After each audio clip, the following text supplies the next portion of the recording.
تھوڑے دنوں کا سودا ہے. والآخرۃ خیر لمن اتقى ولا تظلمون فتیلا. دنیا بہت تھوڑی ہے، آخرت کی زندگی بڑی لمبی زندگی ہے، اس کے لیے تیاری کرو.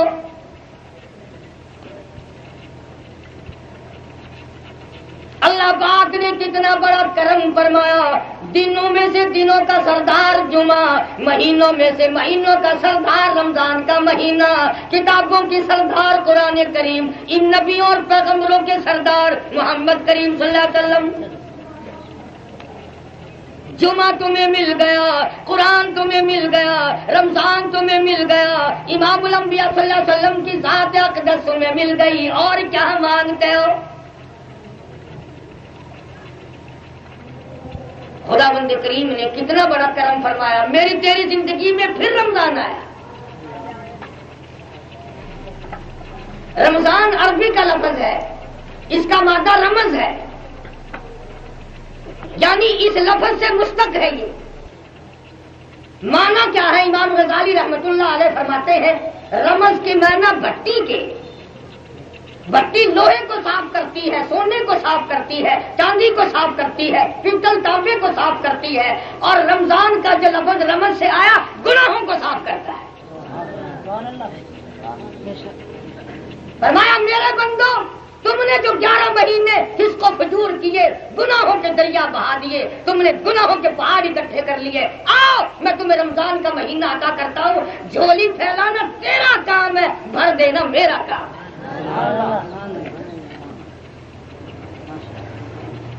بخشش کے سامان ہے.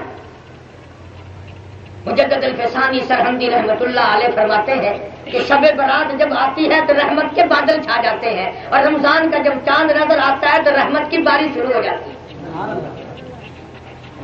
ایک حدیث میں آتا ہے کہ جیسے ہی رمضان المبارک کا چاند نظر آتا ہے قبروں سے عذاب اٹھا لیا جاتا ہے، قبروں سے عذاب اٹھا لیا جاتا ہے. مردے کہتے ہیں الہی یہ سکون کیسے ملا، یہ راحت کیسے ملی، یہ چین کیسے ملا، یہ عذاب سے نجات کیسے ملی؟ جواب ملے گا لوگوں، دنیا میں رمضان کا چاند نظر آ گیا، رحمتوں والا مہینہ آ گیا، خیر و برکت والا مہینہ آ گیا. اس لیے فرمایا شہر رمضان الذی انزل فیہ القرآن ہدی للناس وبینات من الہدی والفرقان. وہ مہینہ آ گیا جس میں قرآن نازل ہوا، جس میں قرآن کریم اتارا گیا، جس میں برکتوں والی کتاب آئی، رحمتوں والی کتاب آئی، عظمتوں والی کتاب آئی، شان والی کتاب آئی. کتنی شان والی؟ فرمایا انہ لقرآن کریم.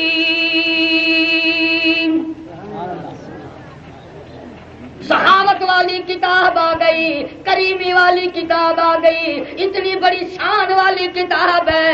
لا یمسہ الا المطہرون.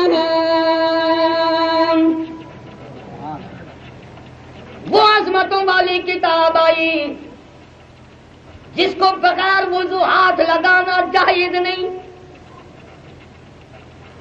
خدا کا مقدس کلام ہے، پاکیزہ کلام ہے. ایک حدیث پاک میں آتا ہے حضرت آدم علیہ السلام کے پیدا ہونے سے کتنے ہزار سال پہلے فرشتوں نے اللہ پاک کی زبان سے، بے مثل زبان سے جیسی بھی اس کی زبان ہے، سورت طٰہٰ، سورت یاسین کو تلاوت سنی. فرشتوں نے سوال کر دیا مولا یہ کلام کس کو ملے گا؟ جواب ملا میرے محبوب کی امت کو ملے گا.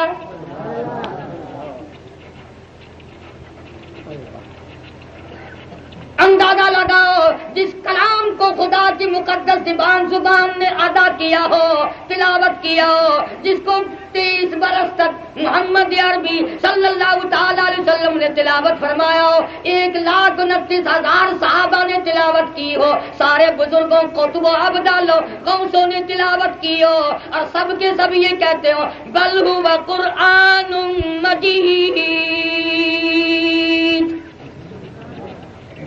بزرگ کتاب ہے، عظمتوں والی کتاب ہے، شان والی کتاب ہے۔ حضرت محمد کریم صلی اللہ علیہ وسلم نے یہاں تک اس کی تاکید فرمائی، او لوگو میری جائیداد سونا نہیں، میری جائیداد چاندی نہیں، میری جائیداد زمین باغات نہیں، او لوگو یہ قرآن کریم میں محمد رسول اللہ کی جائیداد ہے، یہ ترکہ ہے میرا، اسے سنبھال کے رکھنا۔ فرمایا یہ وہ مبارک مہینہ جس میں قرآن کریم نازل ہوا، ہدی للناس، لوگوں کے لیے ہدایت ہے، لکھے پڑھوں کے لیے ہدایت ہے، دکانداروں کے لیے ہدایت ہے، حکمرانوں کے لیے ہدایت ہے، محکوموں کے لیے ہدایت ہے، وبینات من الہدی والفرقان،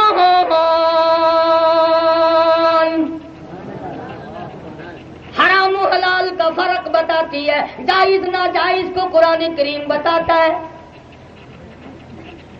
ایک ایک آیت محفوظ ہے، ایک ایک کلمہ محفوظ ہے، ایک ایک جملہ محفوظ ہے، ایک ایک حرف محفوظ ہے۔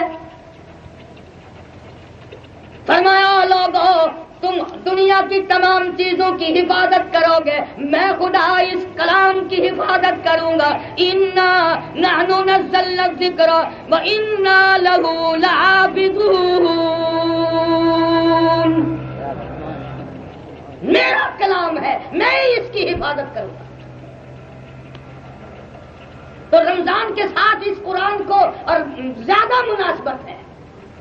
فرمایا فمن شہد منکم الشہر فلیصم، جس کو رمضان کا مہینہ آئے اسے چاہیے کہ روزہ رکھے۔ کئی لوگ کہتے ہیں ہمیں بھوکا مارنے سے اللہ میاں کو کیا فائدہ ہے؟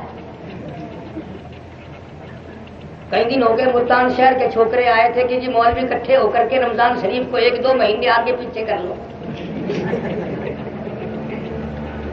ان کے خیال میں یہ رمضان نماز جو کچھ بھی ہے مولویوں نے بنایا۔ میں کہا کہ 30 روزے رکھنے ہی مقصود ہے نا، ذرا 2 مہینے ٹھہر کے رکھ لے۔ حالانکہ یہ بات نہیں، ارے اس امت پہ تو 1 مہینے کے روزے ہیں، بعضی امتوں پہ 6 مہینے کے روزے رہے، 6 مہینے کے روزے۔ اور صحابہ کرام رضوان اللہ تعالی علیہ مجمعین کی تو یہ حالت تھی کہ عید کے بعد تڑپا کرتے تھے، مدینے کی گلیوں میں کوہرام مچ جاتا تھا کہ آئندہ پتہ نہیں کس کو رمضان آئے گا اور کس کو نہیں۔ پچھلے سال رمضان مبارک میں ہزاروں نہیں لاکھوں کروڑوں آدمی کھاتے تھے، پیتے تھے، دندناتے تھے، سال کے درمیان میں مختلف بہانوں سے موت آئی، آج جا کے دیکھو قبروں میں پڑے ہوئے آہیں بڑھ گئے، لیکن اب بنتا کچھ نہیں۔ اس لیے خدا کہتا ہو لوگوں تمہیں بھوکا مارنا مقصود نہیں، یا ایھا الذین آمنوا کتب علیکم الصیام، او لوگوں میں نے تم پہ رمضان کا مہینہ، رمضان کا روزہ فرض کر دیا، تمہیں بھوکا مارنا مقصود نہیں، پیاسا مارنا مقصود نہیں، بلکہ مقصود کیا ہے؟ لعلکم تتقون، تاکہ تم پرہیزگار بن جاؤ، خوف خدا والے بن جاؤ۔ کس طرح؟ اللہ پاک فرماتے ہیں گرمی کا رمضان ہوتا ہے، حلق خشک ہے، زبان پہ کانٹے جم گئے، منہ میں کلی کے لیے پانی لیے بیٹھا ہے، کوئی نہیں دیکھ رہا، یہاں سے حلق کو دبائے بیٹھا ہے، کوئی قطرہ اندر نہ چلا جائے، دوسرا کوئی نہیں دیکھ رہا، کتنا پانی پی سکتے ہو۔ اللہ پاک فرماتے ہیں میں اس بندے اپنے بندے کی کوشش کو دیکھ رہا ہوں، پیٹ میں آگ لگی ہوئی ہے، پیاس لگی ہوئی ہے، کپڑا بھگو بھگو کے اوڑے پھرتا ہے، پانی کے چھینٹے مار رہا ہے، پانی میں بیٹھا ہے، اندر قطرہ نہیں جانے دیتا۔ اللہ کی ذات اتنی راضی ہو گئی، اور میرے بندے جب تو قیامت میں آئے گا نماز کا بدلہ فرشتوں سے دلواؤں گا، زکات کا بدلہ فرشتوں سے دلواؤں گا، حج کا بدلہ فرشتوں سے دلواؤں گا، خیرات کا بدلہ فرشتوں سے دلواؤں گا، صدقات کا بدلہ فرشتوں سے دلواؤں گا، عبادات کا بدلہ فرشتوں سے دلواؤں گا۔ جب روزی کے بدلے کا وقت آئے گا، آواز آئے گی، او میرے بندے، او گرمی میں روزہ رکھنے والے، او حلق کو گھونٹ کر رکھنے والے، ایک ایک قطرہ اندر نہ جانے دینے والے، آ جا، تو نے میرے لیے روزہ رکھا اور میں خدا روزے کی جزا خود موجود ہوں۔